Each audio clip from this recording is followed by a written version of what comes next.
বাবার পরিচয়ে নয়, নিজের যোগ্যতা দিয়ে বলিউডে পরিচিতি অর্জন করতে চান আমির পুত্র জুনায়েদ খান। বলিউড সুপারস্টার আমির খান অভিনীত চরিত্রে অভিনয় করতে আপত্তি জানান তিনি।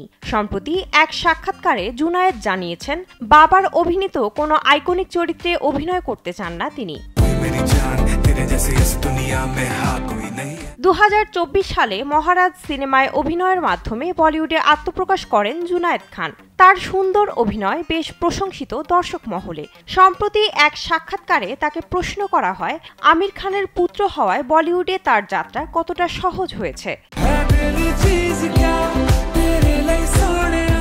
স্যান্ডেলিনা সো, রূপচর্চায় আভিজাত্য।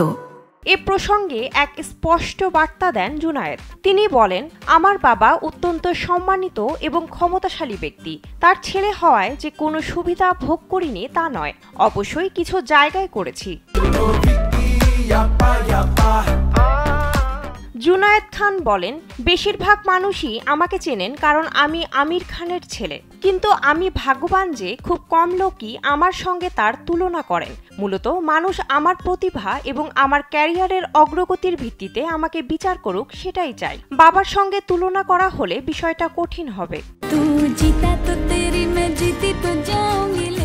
এরপর জুনায়েদকে প্রশ্ন করা হয় যে তিনি আমির খানের কোনো আইকনিক চরিত্রে অভিনয় করতে আগ্রহী কিনা। এ প্রসঙ্গে জুনায়েদ বলেন, আমি বাবার কোনো চরিত্রে অভিনয় করতে চাই না। আসলে সেটা করলেই অনেক তুলনা করা হবে, আর বাবার চরিত্রে বাবা পারফেক্ট, তাই আমাকে সেখানে মানাবেও না। তার থেকে বরং আমি আমার মতো করে চেষ্টা করি। বিনোদন ডেস্ক, কালবেলা।